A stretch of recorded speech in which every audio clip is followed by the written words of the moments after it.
"Handsome guy, would you like a Chinese-style crepe?" Andrew's voice suddenly rang out. I was startled for a moment, turned around, and met his eyes, which held a gentle smile. This was the first time he took the initiative to greet me in this month. A month ago, I suddenly found myself sent back to the time before Andrew and I were together. At that time, Andrew had already fallen in love with me at first sight during the banquet. In order to pursue me, the always noble and arrogant young master set up a stall downstairs of my house. In my previous life, I was touched by his sincerity and agreed to his confession. However, during our first intimate contact, I deeply realized how ferocious this man was. He seemed to be particularly addicted to something, and I was often left trembling on my legs by him. But what could I do?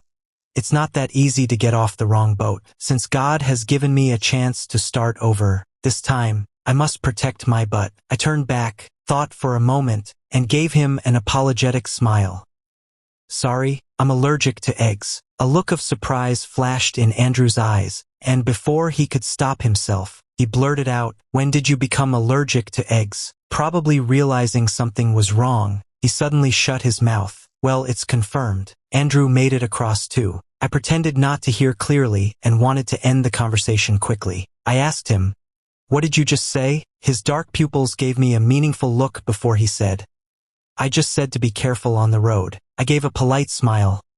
"Thank you." I didn't know why I had come back, but as long as I kept refusing, Andrew probably wouldn't last much longer, right? As soon as I woke up the next day, I saw Andrew down below with his luxury car. After tidying up, he had someone drive the car away. I went downstairs and happened to see him chasing away customers who wanted to buy something. He turned around, caught me watching him, quickly put on a smile, and asked as if nothing had happened, "Would you like to try the roasted lamb leg?" I marinated it myself. I looked at the glistening roast lamb and couldn't help but swallow. Smelled so good. I took a deep breath and reluctantly refused. "No thanks. Eating something too heavy in the morning is hard to digest." On the third day, he switched to selling seafood porridge, and his expression was clearly not as cheerful as it had been the previous 2 days. He gave a faint, somewhat forced smile and said, "Would you like a bowl of seafood porridge?" I stopped in my tracks, racking my brains until I finally came up with an excuse. "My stomach is sensitive to cold things, so I can't drink it." After saying that, I gritted my teeth and braved his chilly gaze before quickly slipping away. Since then, Andrew has been changing up his stall offerings every day, while I've been scourging Baidu for various medical records to use as excuses. It wasn't until today that I went out and didn't see the small stall where it was supposed to be downstairs. I searched around, confirming that Andrew hadn't come. Then again, it had been 3 months. Andrew's patience must have run out by now. Even after 5 years together, he probably couldn't handle being treated with such coldness. I knew that long ago. I'm not the most special person to Andrew. With his status and standing, he can have whoever he wants. Why would he bother chasing someone like me who's so distant? After wallowing in my feelings for a bit, I pulled myself together and started the day as just another worker bee. Of course things had to go wrong. My mood was already bad enough, but then my boss made me stay late for overtime, so it was pitch black by the time I headed home. I was still complaining when a steady, heavy set of footsteps suddenly echoed behind me. Judging by the sound, someone seemed to be rushing toward me quickly. I didn't dare to look back and quicken my pace toward the alley entrance. There were no streetlights in this part of the alley, so visibility dropped as soon as I stepped inside. Fortunately, it wasn't far, but just as I was about to step out, he grabbed my wrist and yanked me backward with force. My body crashed into a solid, broad chest, and the impact against his muscles left me dazed for a moment. Before I could recover, he pinned my raised hand against the wall and pressed his entire body tightly against mine from behind, enveloping me completely. "Help! NGH." Before I could finish my plea for help, a large hand suddenly covered my mouth. Seeing the familiar watch in front of me, I fell silent for 2 seconds. "Go crazy, Andrew." I wanted to curse him out, but remembering that I didn't know him yet, I swallowed my anger and asked in a feigned tone of fear, "Who are you? What do you want?" Andrew lowered his head close to my ear, kissed the side of my neck intimately, and chuckled softly, still pretending not to know me. "Baby." He let go and ran his hand down my waist to my belt, his tone dangerous. Does your husband need to help you remember? I shivered in fear, seeing Andrew truly planning to get a moonlight tan. I was so anxious that I didn't care about anything else and immediately said, "No need, I remember now." Andrew sneered, turning my face over and giving me an unfriendly glance. "Now you remember. What, did you not know what your husband looked like before? And I'm allergic to eggs and have a weak stomach. How come I never knew about these conditions of yours? Oliver, you'd better give me a reasonable explanation, or else." He gave my bottom a threatening pat and said in a low voice, "It won't be that easy for you tonight." Couldn't help but flinch. Stupid brain. Think fast. Come up with a plausible excuse that wouldn't make Andrew angry. My brain raced, working overtime until it felt like it was smoking, but I still couldn't come up with a good reason. Andrew finally lost his patience. He let out a scoff. "If it's this hard to think of, then stop looking for excuses. When you can't handle it anymore, you'll naturally beg me to listen to your explanation." After speaking, he gently tapped my face and asked, his eyes filled with desire, "Shall we go to the car or your place?" I kept my head down, intending to pretend I hadn't heard a word. Seeing my uncooperative demeanor, Andrew didn't get angry at all. He lowered his head and kissed my lips firmly, his tone ambiguous yet inexplicably indulgent. "Here?" I immediately refused. "No, let's go to my place. Andrew is used to being wild. If I really gave in, he would definitely have no shame and just take advantage right then." Andrew pulled me along as we hurried down the road. I didn't doubt for a second that he was driven mad with hunger.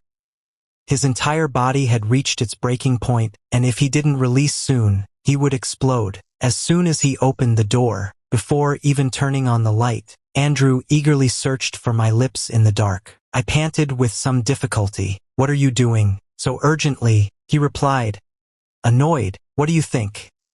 I haven't eaten in 3 months. How could I ever have endured such suffering before? You must make it up to me properly today." With that, he lifted my legs and carried me straight into the bedroom. Indeed, Andrew had never really been put through the ringer before. He used to eat his fill every day, which eventually became too much for me, so I started staying at the office and pretending to work overtime just to get out of it. It turns out that a wolf starved for long enough will eventually come after you. I didn't step out of the house for 3 whole days. I lay buried under the covers, feeling completely drained, while Andrew held my waist with a look of total satisfaction, nuzzling his head against the crook of my neck. "Can't you give me 1 more day off?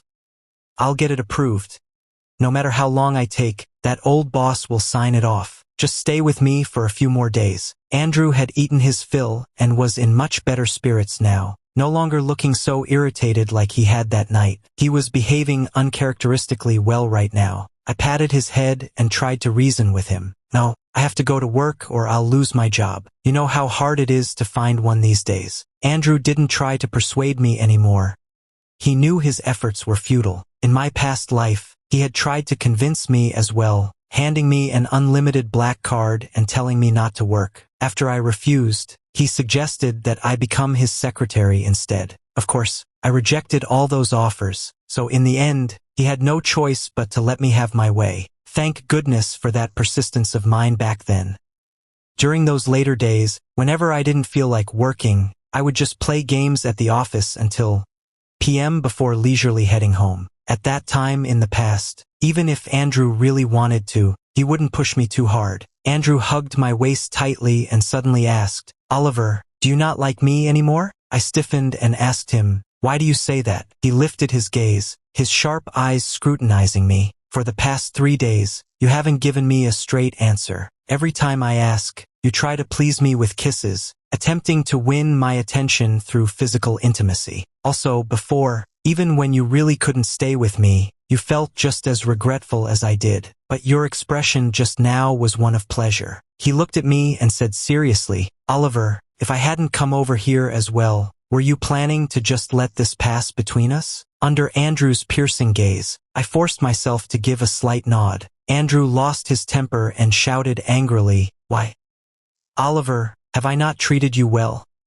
Why on earth did you do this? Speak up." I took a deep breath, summoned my courage, and said, "Because your demands are just too much for me to handle. Andrew, since you want an answer, let's clear the air today. We're actually not a good match. and I can't fulfill your desires. In my past life, I wanted to tell you this, but before I could find the right moment, I ended up transported here. My original thought was that since we had started over, everything should be as if it never happened, but unexpectedly, you came through too. I turned to look at Andrew, whose face was dark with anger. I shrank back a little but insisted on finishing what I had to say. Maybe we should just part on good terms? For a long time, Andrew didn't say anything. He lowered his eyelids, his face showing no emotion at all. I couldn't guess what he was thinking. After a while, he slightly raised his lids, looked at me deeply, and spoke with certainty. That's not right. That isn't the reason. Oliver, I can tell how you're feeling. I know exactly when you're satisfied and when you're tired. Even though my needs are high, if you truly don't want to, you have your own ways of handling it. You'd hide at the office, pretending that an unreasonable boss was making you work overtime. Even with such childish tactics, you never once told me about breaking up. I don't believe you want to break up with me for this reason. There must be something else. Oliver, are you going to tell me yourself, or do I need to find out? He gently rubbed my lips and softened his tone, coaxing me, be a good boy and tell your husband. Any misunderstanding can be cleared up. Andrew wouldn't find it. He would never know that I had actually discovered there was someone he couldn't forget in his heart. In my past life, while I was packing his suitcase for a business trip, a photo of a handsome young man suddenly fell from his suit pocket. I didn't know that guy. I've met Andrew's relatives several times, but I never found a trace of that guy. The photo fell out of the breast pocket of Andrew's suit jacket. It was obvious that this person was very important to him. There had always been someone he couldn't forget in his heart, and what was laughable was that I used to think we were each other's first love. I have strict emotional boundaries. I need my relationships to be pure. I could accept that someone had dated before, but once they were with me, their heart needed to be completely free of others. I was certain Andrew loved me, yet he held love for someone else at the same time. I also knew clearly that there was no possibility between them. Otherwise, given Andrew's nature, he would have fought against the whole world just to be with him. But for me, it's not just physical infidelity that counts as cheating. Even a moment of emotional wandering in a relationship is a form of betrayal. I can't stand the thought of it. I love Andrew with all my heart, but his feelings for me are held back. There's always a place in the deepest part of his heart reserved for someone else. Our relationship is mixed with other elements, and that's not what I want. So even though I love Andrew deeply, I don't want to continue this relationship any longer. I had been wondering how to bring it up, but since Andrew spoke first, I'll go along with his words and end things between us, which also leaves both of us some dignity.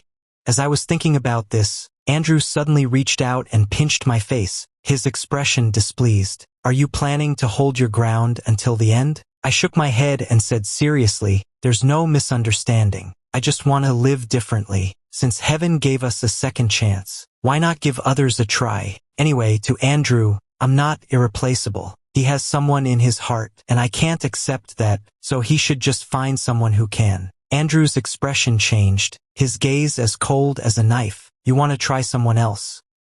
What? Think your husband isn't putting in enough effort? This is bad. The topic has completely gone off track. Andrew gripped my waist and dialed his assistant, his voice low and laced with a sharp edge. James, find the head of Yoon Group and request a month off for Oliver. And send me copies of all Oliver's colleagues' files while you're at it. After hanging up, he lowered his eyes and glared at me with a fierce look. I want to see who's in that dump. You're so tired you still want to go to work.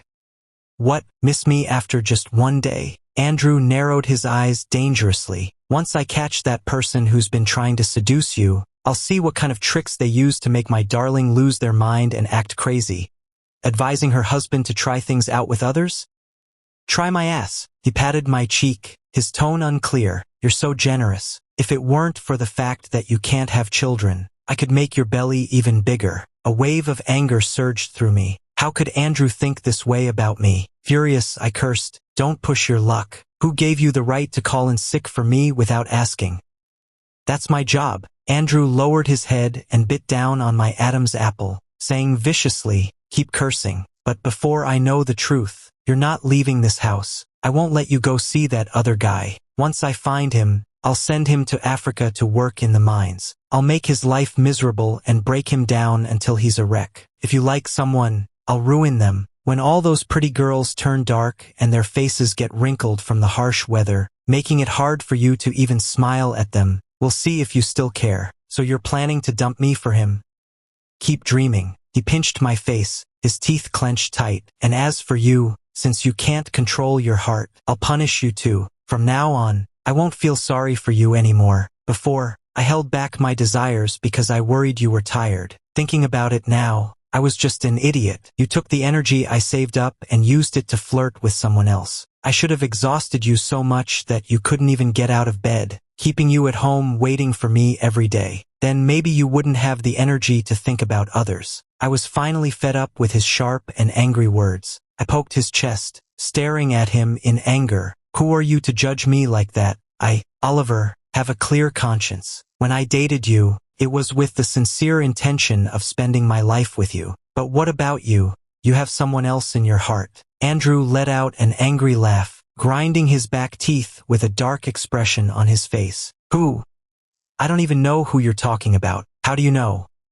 Tell me their name. I want to see what kind of troublemaker this is. He glanced at me sideways. Speak, what? Can't you come up with a lie anymore? I hesitated for a moment, feeling inexplicably uneasy inside. But I hadn't done anything wrong. Why should I be afraid? I straightened my back and spoke with confidence. I don't know his name, but you know it well enough yourself. Andrew let out a scoff and gripped my chin, staring straight into my eyes. You must remember his face and voice clearly enough? Of course I do. It's etched in my memory. Single eyelids, rather thin and frail, about 5'9" tall, wearing a pink padded jacket on top, white pants below, fluffy slippers on his feet, holding a sparkler in his hand. The place was your backyard garden. You've kept his photos all these years, hidden in the pocket of that charcoal gray suit jacket in the second floor walk-in closet. Andrew looked at me and didn't move for a long time. Well then, he really was his white moonlight. I sneered. What, are you too reluctant to send him off to dig coal? Andrew didn't say anything. After a long while, he unlocked his phone, scrolled through it for quite some time,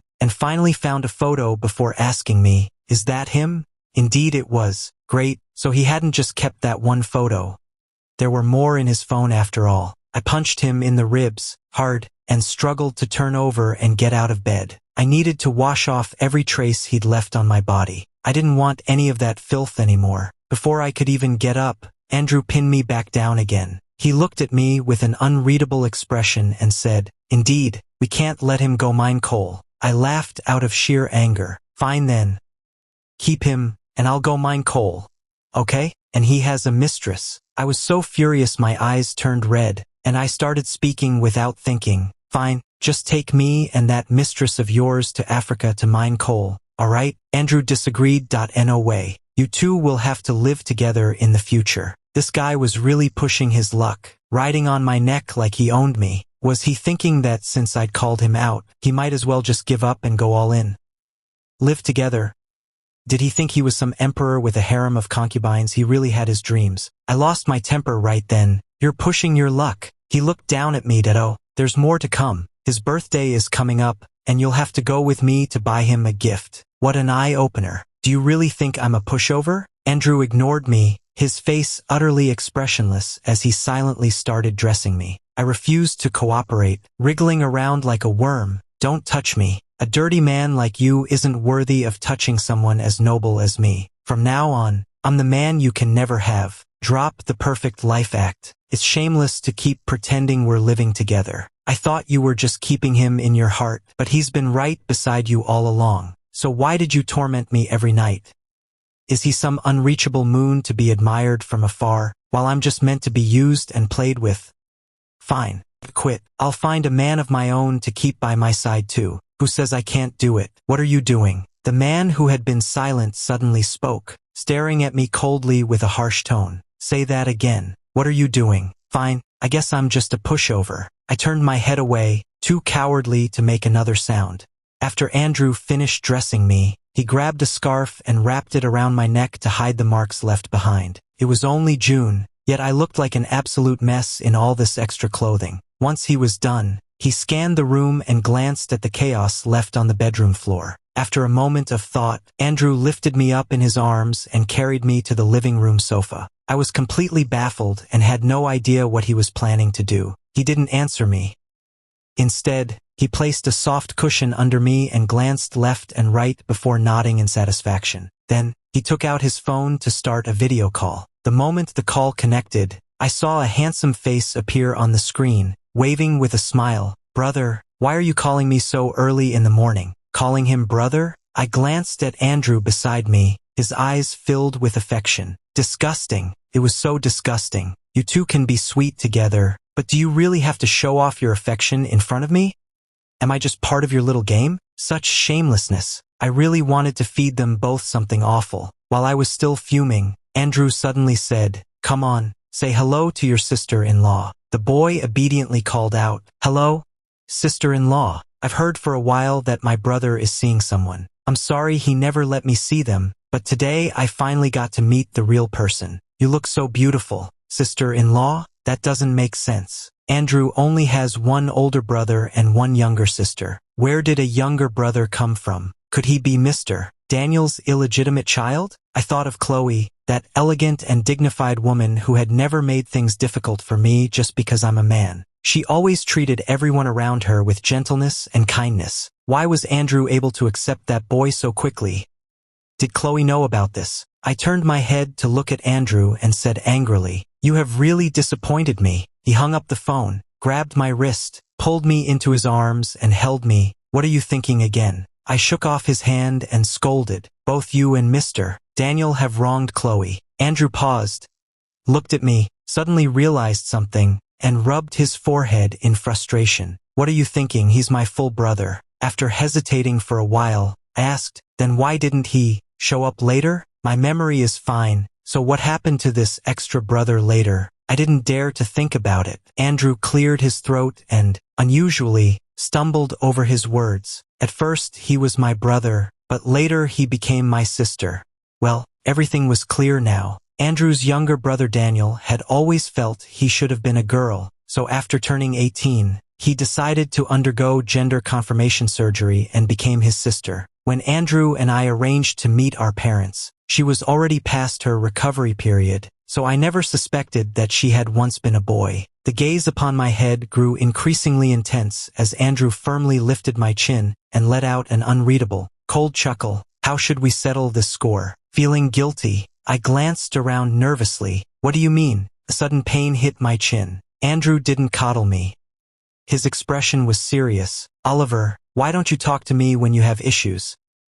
If I hadn't crossed over with you, we might never cross paths again in this life. Just because of such a small misunderstanding, you can abandon our 5 years of friendship. That's pretty ruthless of you, Oliver." Andrew grew more and more agitated as he spoke. "Oliver, you have no heart. This time you must coax me. Until I'm satisfied, I won't touch you." Well, wasn't that lucky of him? Initially, hearing Andrew's complaints made me want to slap myself. But when I heard this, I couldn't help but let the corner of my mouth twitch slightly. That fleeting moment didn't escape Andrew's notice. He glanced at me with a stern expression. Happy about it? Assessing the situation, I immediately shook my head and drooped my eyes. "No." Andrew let out a scoff. "Fine, let's see how long you can keep smiling." With that, he turned away without looking back to make a call, ordering someone to bring things over. Before long, he had taken possession of my guest room. Before going to bed, he looked at me seriously. "Oliver, you can't sleep with me tonight. This is your punishment. If you want to hold me soon, come up with a way to coax me."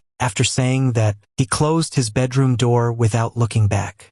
In the past, when Andrew and I argued, even if he was angry, he would still hold me while sleeping, claiming he was afraid I couldn't get used to him not being there and might suffer from insomnia. I remember the worst fight we had was when I got hit by a car while trying to save someone. Fortunately, it wasn't too serious. The driver braked in time, and I only got some minor scratches. I lied to Andrew then, saying I had fallen by accident, and he believed me at the time. Later, someone let it slip, and one evening when he came back, he looked incredibly gloomy. I asked him what was wrong, but he wouldn't say anything, just stayed lost in his own emotions. After a long while, he finally looked up at me, with tears barely held back in his eyes. He clenched his fists and asked, "Oliver, who told you to meddle in things that don't concern you?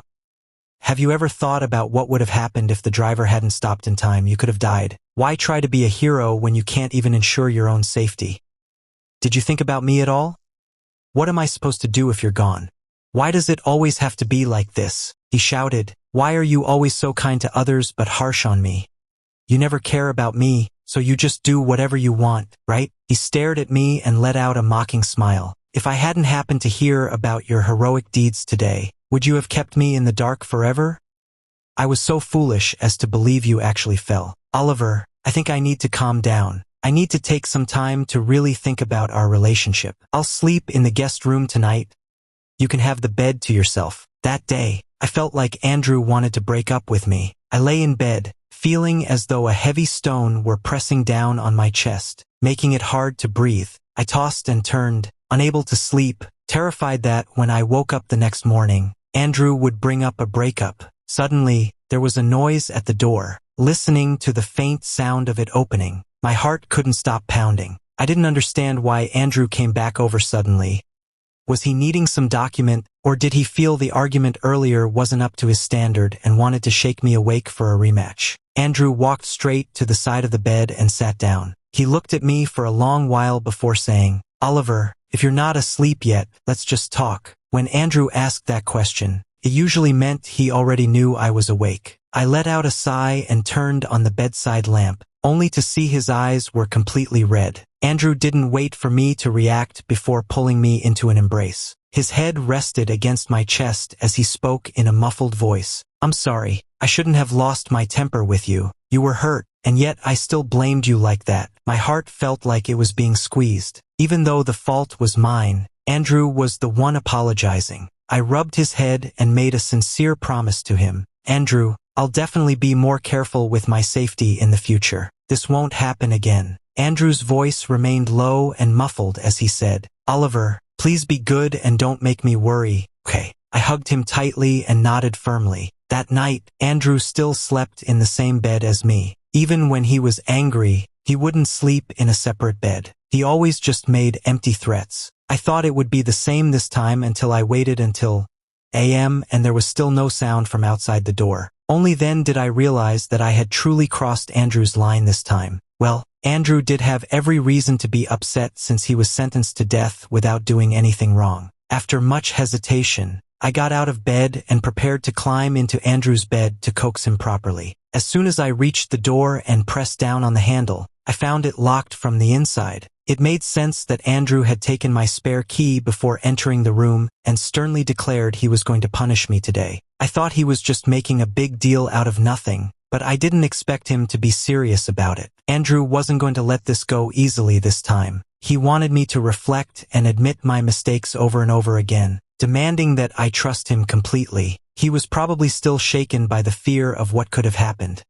If he hadn't made it through, he would have lost me forever. The next morning, as I went downstairs with dark circles under my eyes, Andrew had already finished making breakfast. He glanced at me, a hint of concern in his eyes, but the very next second, he spoke in a cold tone. "Come eat." I slowly walked over, stood in front of Andrew, and looked at his feigned coldness before leaning down to kiss him. His breath hitched, and he said deeply, "What are you doing?" I stared straight at him. "To make you feel better." To be honest, during the 5 years I've been with Andrew, he always managed to calm himself down after every argument. I never knew how to coax anyone. I thought about it all night and felt that preparing gifts or anything like that might be useless. Andrew has seen it all. Thinking a few gifts would make him forgive me was unrealistic. After carefully considering what Andrew likes most, my conclusion was that I am the answer. But this level of effort might not be enough. Andrew let out a cold snort, his tone hard and unforgiving. "You expect me to forgive you with just a casual kiss? Oliver, that's not how it works. Tonight, you still can't sleep in my bed. With that, he turned and left without a word. That doesn't make sense. Before, when I just dried my hair, Andrew couldn't keep his hands off me and would rush to kiss me. I was being so proactive today, yet he actually turned around and left. That night, Andrew still didn't let me into the room. I stared at the closed door, squatted in front of it, and began plan B. I swiped through my phone and started sending a message. "It's fine, come in. He's sleeping in the next room, so he won't hear anything. Just be quiet and make no noise." The moment the message was sent, the door suddenly flew open and Andrew stepped out with a grim expression. "Who were you texting?" "Oh, I see. You keep saying it's my fault, but there really is someone else." "Who is this jerk? If I find out who he is, I'll break his legs today." I immediately stood up, wrapped my arms around Andrew's neck, and pushed him toward the inside of the room. "No one. I was just teasing you. Let me come in tonight. If you don't sleep with me, how can I coax you?" Andrew let out a frustrated laugh and shoved me away abruptly, saying coldly, "That's one more strike. I won't make your favorite runny egg tomorrow morning. I'll cook it well done." With that, he coldly ushered me out of the room, and with a loud bang, the door was slammed shut in my face. I froze in shock for a moment. 2 seconds later, the door opened, and I looked at Andrew with delight. I knew he couldn't bear to be too harsh on me. As I was about to step inside, he reached out and pressed his hand on my shoulder, then snatched my phone away. The door slammed shut against me again without mercy. I stared at my empty hands. Oh, this is terrible. Now I'm even more wide awake. The next day, Andrew kept his word and actually fried me an egg cooked all the way through. I cautiously watched him. Without even looking up, he said coldly, "If you dare to throw it away, don't expect me to cook for you anymore." I let out a sigh. I really didn't want to eat it, but I also didn't want to make Andrew angry. After thinking for a moment, I slipped my foot into Andrew's pants and mischievously traced his calf with my toes. Andrew paused in his eating, lifting his gaze to meet mine just as I was teasingly biting into the fully cooked egg. My eyes grew intense as I extended my tongue to take a small bite. His gaze darkened, and he stared at me intently, as if I were food on his plate. Finally, he reached out and held my ankle, rubbing it with some restraint. His eyes swirled with intense desire. Just as I thought he was about to lose control, he gently put my foot back in place, and before I could react, he took the egg off my plate and said irritably, "Stop playing around. If you don't want to eat, just say so." After speaking, he transferred the soft-boiled egg from his own bowl into mine. I smiled. Andrew never eats soft-boiled eggs. After finishing the meal, Andrew got up to leave for work. His movements seemed slightly stiff. I lowered my eyes and watched him for a moment before speaking. "Do you want it?" Andrew didn't turn around, his voice hoarse to the extreme. "No way. I'm heading out for work." I followed closely behind Andrew, and just as he reached for the door handle, I hugged his waist from behind. "But if you don't spend time with me, how am I supposed to comfort you?" Andrew was speechless with frustration. "That's your only way to coax me?" I gave him a pitiful look. "But you're so reasonable when we're in bed. If I apologize while you're still worked up, you'll forgive me." Andrew turned around with a faint, teasing smile. "Weren't you happy when I said I wouldn't touch you? Since you seem so pleased about it, why not let you stay happy for a few more days?" I could tell Andrew was just speaking in anger. Naturally, I couldn't let him leave for work like that. Otherwise, my list of offenses would only grow longer. He's just stirring things up without taking responsibility for calming them down. I reached out and pressed my hand against Andrew's metal belt buckle, buckling it back up, then unbuckling again, and fastening it once more. Doing this over and over, Andrew grew a bit irritated. He held my hand down and said in a low voice, "What are you doing? Stop being so nosy." Ignoring Andrew's intense gaze, I leaned down and kissed his belt buckle. In an instant, Andrew's body stiffened noticeably. I let go as if nothing had happened, watching Andrew's flushed face and smiling faintly. "If you really don't want to, then forget it. I'll just think of another way to win you over." I didn't believe that for a second. I was being so proactive. Could Andrew really resist? True enough, the next second my arm was grabbed, and then a tightness around my waist. Andrew's body heat radiated strongly, his warm breath scorching my skin. Andrew lowered his head and kissed my neck repeatedly, his voice deep. "Oliver, you really need to learn your place." Something seemed to cross his mind, and he smiled, though it didn't reach his eyes. He lifted his hand, pinched my chin gently, and gave it a light kiss. "You think I'm easy to handle? Today, I'll show you just how easy I can be in bed." With that said, he scooped me up into his arms and carried me toward the room. As we walked, he threatened in a cold tone, "Oliver, I won't let you out of this room until I'm satisfied. You brought this on yourself. Andrew is really ruthless. As soon as he opened his eyes, he was all about it. These past few days, I've cried several times until my eyes were swollen. I sobbed that I was wrong and would never dare do it again, begging for his forgiveness, and even offering to write a promise letter. But none of it won him any gentleness. He just kissed me and said in a hoarse voice, "Focus. I'm still angry. Baby, open your mouth." Now I finally understand how restrained Andrew was before.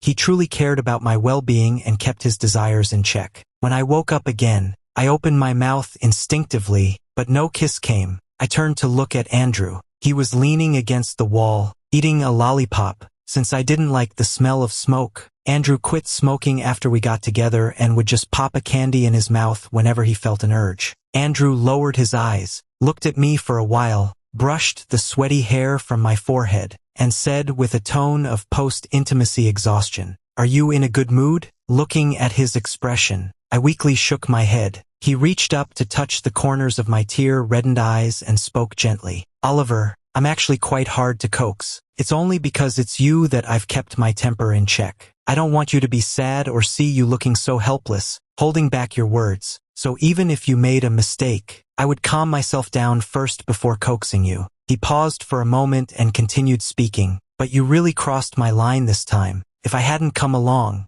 I would likely have followed the family's arrangements to meet suitable matchmaking prospects. If I can't be with the person I love, then who I end up with doesn't matter. Have you ever thought about what would happen if you, from a past life, traveled back in time to watch this life's me marrying someone else?" Feeling guilty, I lowered my head and sincerely apologized to Andrew. "Andrew, I promise to tell you everything from now on, okay?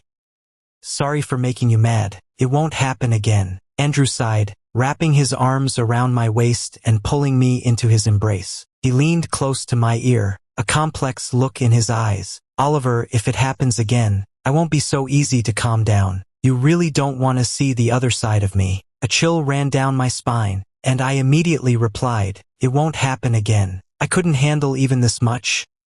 I didn't want to think about what would happen if it occurred a second time. Andrew rubbed my hair, his gaze finally softening. It seemed he had been appeased, thank goodness. I wouldn't have to suffer anymore. I held my aching waist and made a silent vow to never anger Andrew again. My backside was truly sore.